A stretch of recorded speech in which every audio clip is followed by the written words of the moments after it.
Assalamualaikum warahmatullahi wabarakatuh. Kami dari kelompok 5 yang terdiri atas 3 orang, yaitu Tahir, Nofisa Putri, dan saya sendiri Alda Risma sebagai perwakilan. Jadi kami bahas makalah ini tentang individu, keluarga, dan masyarakat. Dan pembahasan individu akan dibahas oleh Saudara Tahir, dan pembahasan keluarga akan dibahas oleh Saudari Nofisa Putri, dan pembahasan masyarakat akan dibahas oleh saya sendiri Alda Risma. Bismillahirrahmanirrahim. Assalamualaikum warahmatullahi wabarakatuh. Makhluk individu. 1. Manusia sebagai individu. Manusia menurut Prof. Jackson adalah makhluk biokultural. Artinya, yakni dari interaksi antara faktor-faktor biologis dan kebudayaan. Dalam berinteraksi itu ia mewakili orang. Artinya, makhluk individu yang tidak dapat dibagi-bagikan. Dalam kata sifat adalah individu menunjuk pada satu orang yang sekaligus untuk membedakan dengan masyarakat. Setiap individu mempunyai ciri-ciri khas yang telah built-in dalam dirinya. Ciri-ciri watak seorang individu yang konsisten, yang memberikan kepadanya identitas yang khusus, disebut sebagai kepribadian. Kepribadian dan unsur-unsur ini menyebabkan satu individu berbeda dengan individu lainnya. Unsur bawaan lainnya ialah tidak biasanya kita hidup sendiri. Kita selalu saja tidak bisa melepaskan diri akan sifat ketergantungan kepada manusia lain dan dalam rangka pengenalan diri. Manusia merupakan makhluk individu yang tidak hanya dalam arti makhluk keseluruhan jiwa raga, melainkan juga dalam arti bahwa tiap-tiap manusia itu merupakan pribadi yang khas menurut corak kepribadiannya. Manusia sebagai individu selalu berada di tengah-tengah kelompok individu yang sekaligus mematangkan untuk menjadi pribadi. 1. Destruktif dan konstruktif. Dan pada diri individu yang destruktif kita jumpai kecenderungan untuk memenuhi kebutuhan fiksi berlebihan, biasanya mencari kepuasan temporal yang sekaligus seringkali hanya dinikmati sendiri. Individu yang konstruktif akan lahir pada dalam penyesuaian dirinya. Ia berada dalam posisi yang seimbang. Artinya, ia tidak terlalu tertekan oleh lingkungannya dan tidak terlalu berlebihan dalam proses adaptatif, yaitu individu secara aktif mempengaruhi dan bahkan sering mengubah lingkungannya, yaitu lingkungan yang akan membentuk kepribadian individu. Kedua,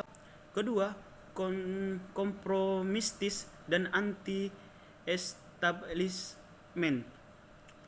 Sikap kompromis seorang individu biasanya banyak disebabkan oleh cara-cara ia memenuhi kebutuhan organik maupun kebutuhan psikologis. Sikap anti-establishment ini merupakan sikap individu yang berlebihan dalam hal individu berinteraksi dengan lingkungannya.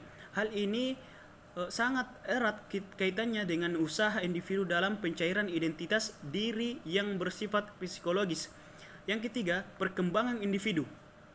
Perkembangan manusia yang wajar dan normal harus melalui proses pertumbuhan dan perkembangan lahir dan batin. Proses pertumbuhan dan perkembangan lahir dan batin dalam arti bahwa individu atau pribadi manusia merupakan keseluruhan jiwa raga yang mempunyai ciri-ciri tersendiri. Perkembangan individu menjadi seorang pribadi tidak hanya didukung dan dihambat oleh dirinya sendiri, melainkan juga didukung dan dihambat oleh lingkungan sekitarnya.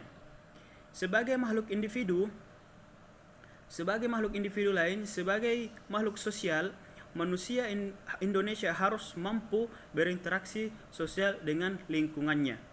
Sekian, Assalamualaikum warahmatullahi wabarakatuh. Yang kedua adalah keluarga. Keluarga merupakan kelompok primer yang paling penting di dalam masyarakat, di mana keluarga merupakan sebuah grup yang terbentuk dari hubungan laki-laki dan perempuan yang relatif lama untuk menciptakan dan membesarkan anak-anak. Jadi, keluarga dalam bentuk yang murni merupakan satu kesatuan sosial yang terdiri dari suami, istri, dan anak-anak yang belum dewasa, dalam arti anak-anak tersebut belum memiliki keluarga baru atau belum menikah. Ciri-ciri sebuah keluarga antara lain ditandai dengan adanya hubungan antara suami dan istri, adanya bentuk perkawinan di mana suami dan istri itu diadakan dan dipelihara, adanya susunan nama-nama dan istilah-istilah termasuk cara menghitung keturunan, adanya milik atau harta benda keluarga, dan harus ada juga yang namanya tempat tinggal atau rumah bersama. Selain sifat-sifat tersebut, keluarga juga mempunyai sifat-sifat khusus, yaitu keluarga bersifat universal, memiliki dasar emosional, memiliki pengaruh yang normatif, memiliki kedudukan yang sentral dan struktural dalam sosial, memiliki tanggung jawab atau bertanggung jawab daripada anggota-anggotanya, dan memiliki aturan-aturan sosial yang homogen di dalam keluarga itu. Kemudian, keluarga merupakan kelompok pertama yang dikenal individu yang sangat berpengaruh secara langsung terhadap perkembangan individu tersebut sebelum maupun sesudah terjun langsung secara individual di masyarakat.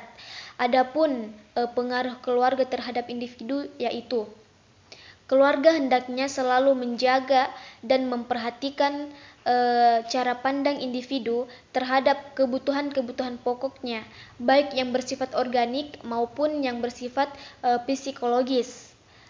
Keluarga juga itu harus mempersiapkan segala sesuatu yang ada hubungannya langsung maupun tidak langsung dengan pendidikannya. Artinya, keluargalah yang mempunyai tanggung jawab terhadap moral masyarakat. Manusia memiliki kecenderungan untuk berkumpul dan bersosialisasi.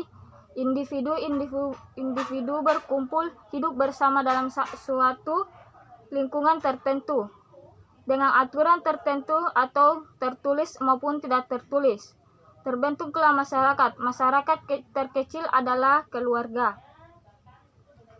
Adapun definisi masyarakat yang dikemukakan para ahli antara lain: 1. Gilin mengatakan bahwa masyarakat adalah kelompok manusia terbesar yang mempunyai kebiasaan, tradisi, sikap, dan perasaan persatuan yang sama. Masyarakat itu pengelompokan kelompok kecil. Kedua, menurut Max Weber mengatakan bahwa masyarakat adalah satu sistem daripada cara, kerja, dan prosedur daripada otoritas dan saling bantu-membantu yang meliputi kelompok-kelompok dan pembagian sosial lain. Sistem dari pengawasan tingkah laku manusia dan kebebasan. Sistem yang kompleks yang selalu berubah atau jaringan-jaringan dari relasi sosial itulah yang dinamakan masyarakat menurut ahli Max Weber. Adapun dalam pertumbuhan dan perkembangan suatu masyarakat dapat digolongkan yaitu 1. Masyarakat sederhana. Dalam lingkungan masyarakat sederhana atau bisa dikenal primitif, pola pembagian kerja cenderung dibedakan menurut jenis kelamin. Pembagian kerja ini berdasarkan kelamin nampaknya berpangkul tolak dari latar belakang adanya kelemahan dan kemampuan fisik antara seorang wanita dan seorang pria dalam menghadapi tantangan-tantangan alam yang luas pada saat ini. Kedua, masyarakat maju. Masyarakat maju memiliki aneka ragam kelompok sosial atau lebih akrab dengan sebutan kelompok-kelompok organisasi masyarakat yang tumbuh dan berkembang berdasarkan kebutuhan serta tujuan tertentu yang akan dicapai. Lingkungan masyarakat ini lingkungan masyarakat maju dapat dibedakan ke dalam kelompok masyarakat, yaitu 1. Masyarakat industri. Durkheim mempergunakan variasi pembagian kerja sebagai dasar untuk mengklarifikasikan masyarakat sesuai dengan taraf perkembangannya. Pada abad ke-15 adalah pangkal tolak dari berkembang pesatnya industrialisasi, terutama dari daratan Eropa. Hal tersebut telah melahirkan bentuk pembagian kerja antara majikan dan buruh. Semula pembagian kerja antara majikan dan buruh atau merupakan yang magang bekerja berjalan serasi sehingga konflik jarang terjadi.